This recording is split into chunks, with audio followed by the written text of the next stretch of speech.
कर दिया। धन्यवाद। श्री बिहारी लाल। माननीय सभापति जी, कृषि और पशुपालन की मांग पर आपने बोलने का अवसर दिया, उसके लिए आपका धन्यवाद। माननीय मंत्री जी से मेरे क्षेत्र की कुछ बातों पर चर्चा करूंगा। माननीय मंत्री जी, मेरे क्षेत्र में जितने भी 14 अस्पताल हैं, 14 अस्पताल में आधे से ज़्यादा अस्पतालों में डॉक्टर नहीं हैं।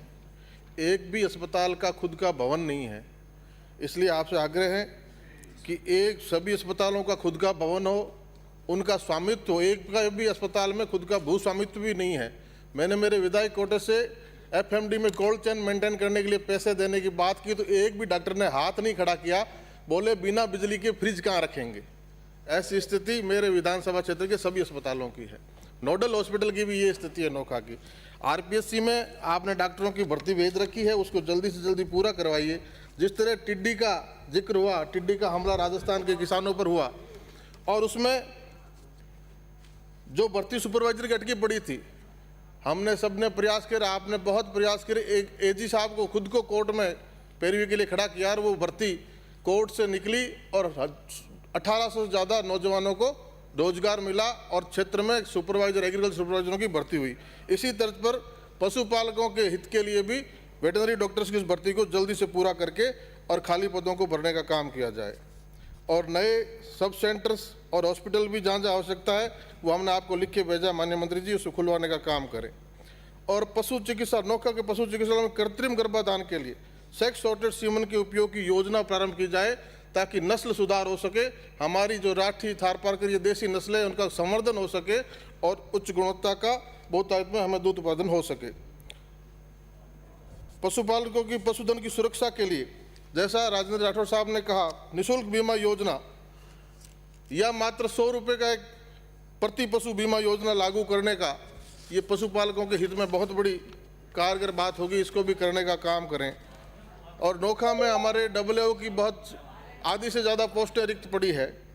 एग्रीकल्चर सुपरवाइजर की भी काफ़ी पद रिक्त हैं और एक इतना बड़ा क्षेत्र है और आधे क्षेत्र में ट्यूबवेल इरिगेटेड क्षेत्र है, मोट का सबसे बड़ा क्षेत्र है। तो माननीय मंत्री जी से आग्रह करूंगा कि एग्रीकल्चर ऑफिस एओ का पद भी सृजित किया जाए और नोखा की पीएम फसल बीमा योजना का बकाया क्लेम भी जारी करवाने का कार्य करें। बाजरे की एमएसपी खरीद पर आदरणीय कटारिया जी ने आज बात की, सरकार के पास इस बात का कोई जवाब नहीं था। एक आग्रह मैं आपसे करूंगा कि नोखा दुनिया की, एशिया की, दुनिया की सबसे बड़ी मोठ मंडी है। दुनिया में बीकानेर के भुजिया का स्वाद उसी मोठ के दम पर है जिसका उत्पादन सबसे ज़्यादा नोखा में होता है और मोठ एमएसपी में शामिल नहीं है। इसकी भी प्रक्रिया, या जिस तरह बंगाल में जूट शामिल नहीं है एमएसपी, लेकिन जूट कमीशन बंगाल में स्टेट लेवल पे बना हुआ है, ऐसा ही मोठ कमीशन का गठन भी राजस्थान सरकार करे, इस पर विचार करे। नोखा में केवी के कृषि विज्ञान केंद्र खोलने का कार्य करें और नोखा कृषि उपज मंडी में यार्ड पर्याप्त संख्या में बने हुए हैं माननीय मंत्री जी, और यार्ड के मध्य में जो पैसा है उसको कृषि मंडी की सड़कों में काम लिया जाए, ये अपने अधिकारियों को निर्देशित करें और हमारी जो सड़कें भेजी है उनको स्वीकृत किया जाए। और एग्रीकल्चर कॉलेज में आने के बाद सब्जेक्ट मिलता है। मैं चाहता हूं कि भारत कृषि प्रधान देश है, आधी से ज़्यादा आबादी कृषि पर निर्भर है और जीडीपी में भले ही ग्रोथ आज़ादी के बाद धीरे धीरे इस पर कम होती चली गई, लेकिन आज भी रोजगार का सबसे बड़ा रोजगारदाता कोई क्षेत्र है तो कृषि है। इसमें हम प्राइमरी एजुकेशन से और 10th 12th के स्टैंडर्ड में भी एग्रीकल्चर के सब्जेक्ट हमारे विद्यालयों में खोले। नोखा के भी सीनियर सेकेंडरी 10th के विद्यालयों में सब्जेक्ट खोले जाएं। और माननीय मंत्री जी, बीकानेर राजस्थान पशु चिकित्सा और पशु विज्ञान विश्वविद्यालय बीकानेर में स्थित है और बीकानेर गुरु जम्बेश्वर भगवान की धरती है जिन्होंने कृष्ण का अवतार माने जाते हैं और 27 वर्षों तक गायें चराई। बीकानेर में महाराजा गंगा सिंह जी जो हमारे संस्थापक है, महापुरुष, उनके नाम से एक विश्वविद्यालय है। शिक्षा के क्षेत्र में अलग जगाने वाले स्वामी केशवानंद जी के नाम से बीकानेर कृषि विश्वविद्यालय है। तो मैं चाहूँगा कि राजस्थान पशु चिकित्सा पशु विज्ञान महाविद्यालय विश्वविद्यालय का नामकरण भी गुरु जम्बेश्वर भगवान के नाम पे किया जाए। ये बात मैं आपसे आग्रह करना चाहूँगा। माननीय मंत्री जी, अभी जिक्र आया कृषि और पशुपालन एक ही सिक्के के दो पहलू हैं। और जब अभी सदन में चर्चा हुई कि जो 8 हेक्टेयर तक हमारी एवरेज औसत थी लैंड होल्डिंग की, वो आज़ादी के बाद आज के वर्तमान समय में 1.5 हेक्टेयर से भी कम आ गई है। इसलिए कृषि और पशुपालन हमारे पश्चिमी राजस्थान की तो पशुपालन रीढ़ की हड्डी रहा है। हमारे पशुपालक, हमारे बरसात पर खेती निर्भर है। बरसात होगी तो हम एक फसल लेंगे, वरना वो नहीं हुई तो हम पशुधन पर ही निर्भर हैं। इसलिए कृषि और पशुपालन को एक साथ बहुत बराबर महत्व दिया जाए। और जब लैंड होल्डिंग छोटी होती जा रही है तो आज भले ही कृषि बिलों पे, कृषि रिफॉर्म के जो बिल केंद्र की सरकार लाई है उन पे सामने बैठे सत्ता पक्ष के लोग किसी तरह की बात करें, लेकिन इस हकीकत को स्वीकार करना पड़ेगा कि जब लैंड होल्डिंग इतनी छोटी हो गई है, 85-86% किसान जो मात्र 1.25 हेक्टेयर का मालिक है, उस किसान को अपनी लागत का मूल्य मिले, उस किसान की समृद्धि बढ़े, तो कॉन्ट्रैक्ट फार्मिंग लाना बहुत लाजमी है, समय की आवश्यकता है। और ये कांग्रेस की आपकी सरकारें भी, पंजाब हो चाहे हरियाणा हो, कॉन्ट्रैक्ट फार्मिंग के नियम लाई है। और आज किसान की बहबूदी के लिए, किसान को मजबूत करने के लिए केंद्र की सरकार जो कृषि रिफॉर्म लेके आई है, जिनको आपकी सरकारें भी, जब प्रधानमंत्री मनमोहन सिंह जी बराबर जिक्र करते रहे हैं, आपकी सरकारों के पड़ोस के मुख्यमंत्री जो चुनाव में गए, चाहे 17 में कैप्टन साहब गए हो पंजाब में, चाहे हुड्डा साहब रहे हो हरियाणा में, उन्होंने लगातार इस बात की वकालत की है कि एपीएमसी एक्ट में संशोधन होना चाहिए और कॉन्ट्रैक्ट फार्मिंग को बढ़ावा दिया जाना चाहिए। आज इस बात को लेकर भ्रम फैलाने की बात कर रहे हैं कि अडानी अंबानी का जिक्र करके, क्या अडानी अंबानी आज ही कंपनियां पैदा हुई हिंदुस्तान में? पंजाब में पिछले 3-4 दशकों से पेप्सिको और नेस्ले बहुत बड़ी मल्टीनेशनल कंपनियां काम कर रही है किसानों के बीच। क्या किसानों की जमीनें खा गई पंजाब की? जबकि ये बिल तीनों एचसीके मैंडेटरी नहीं है और अभी सुप्रीम कोर्ट का स्टे है। आप पंजाब में इसको रोकने के लिए प्रावधान ले आए। बात एमएसपी की करने वाले लोगों कान खोल के सुनो।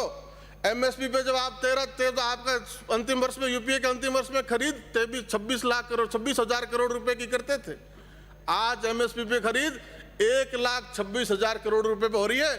हमारी नीयत किसान की मदद करने की है और जितनी भी योजनाएं देश में किसान के हक और हकूक के लिए लागू हुई है, वो देश के पूर्व प्रधानमंत्री अटल बिहारी वाजपेयी जी के नेतृत्व में और वर्तमान नेतृत्व करता मजबूत प्रधानमंत्री नरेंद्र भाई मोदी के नेतृत्व में हुई है। चाहे वो फसल बीमा योजना हो, चाहे मृदा स्वास्थ्य कार्ड हो, चाहे प्रधानमंत्री फसल बीमा योजना, चाहे प्रधानमंत्री सड़क योजना जो किसान को मजबूती और ताकत देती है, ये सारे प्रयोग, चाहे खराबे की सीमा को 50% 33% लाना हो, खराबे की इकाई को तहसील से गांव और गांव से खेत तक लाना हो, ये सारे भागीरथी प्रयास भारतीय जनता पार्टी के प्रधानमंत्री ने, भारतीय जनता पार्टी की सरकारों ने किए। इस बात को समझना होगा और किसान को कृषि रिफॉर्म के बिलों पे बरगलाना बंद करना होगा, क्योंकि जो बात आप सत्ता में रहते हुए करते थे, जो बात आप अपने चुनावी घोषणा पत्र में लेके आए थे, या तो कह दो कि वो झूठ थी, आपने गलत बयानी की, उसके लिए आपके मनमोहन सिंह जी बात करें। आपके जो राष्ट्रीय अध्यक्ष है, जो अभी थोड़े दिन पहले गंगानगर हनुमानगढ़ में आए, किसान की खाट तोड़ के चले गए, किसान की कमर तोड़ने का काम आपकी सरकार कर रही है। सदन में हमारे साथियों ने लगातार बात की, आईजीएनबी फर्स्ट फेज और सेकंड फेज का किसान तो पानी की कमी से खून के आंसू रोता हुआ बर्बाद हो गया, उसकी सरसों गेहूं चने की फसल बर्बाद हो गई। फर्स्ट फेज का किसान भी एक अंतिम बारी का इंतजार करते हुए गिड़गिड़ाता रहा राजस्थान की सरकार के सामने। राजस्थान की आपकी कांग्रेस सरकार के मुखिया वहां गए और आपके राष्ट्रीय अध्यक्ष वहां आए, किसान आपसे मिलना चाह रहे थे, ज्ञापन देना चाह रहे थे, आपके राष्ट्रीय अध्यक्ष ने ज्ञापन लेना मुनासिब नहीं समझा। किसान पानी के लिए धरने पर बैठे थे, आपके मुखिया ने मिलना मुनासिब नहीं समझा और पोंग डैम में पानी का लेवल 1280 तक भी लाया गया है किसान को बचाने के लिए।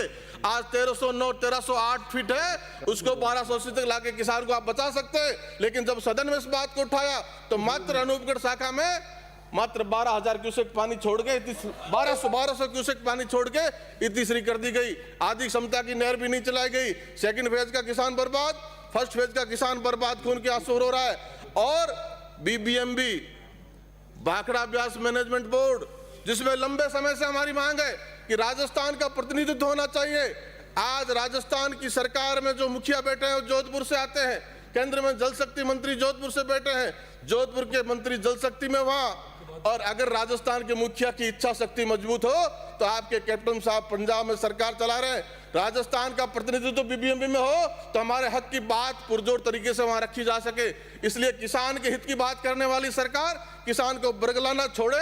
कृषि सुधार पे जो रिफॉर्म केंद्र की सरकार ने रेजोल्यूशन पास किए हैं, एक्ट बने हैं, उन पे किसानों को षड्यंत्र पूर्वक ले जाके किसान को बरगला के धरने पे बिठाने का जो काम कर रहे हैं, उनसे माफी मांगने का काम कर रहे हैं। जो पहले बात कही है उन पे माफी मांगने की बात करें। देश के प्रधानमंत्री ने जो नियम बनाए किसान के हित में बनाए हैं, और भारतीय जनता पार्टी की सरकारों ने आज तक जो भी फैसले किए सारे किसान के हित में किए। माननीय मंत्री जी, आप बहुत अच्छे काम कर रहे हैं एग्रीकल्चर में, चाहे हमारे विपक्ष के कटारिया जी हो चाहे सत्ता पक्ष के कटारिया जी हो, दोनों महानुभाव से हमें सीखने को मिलता है।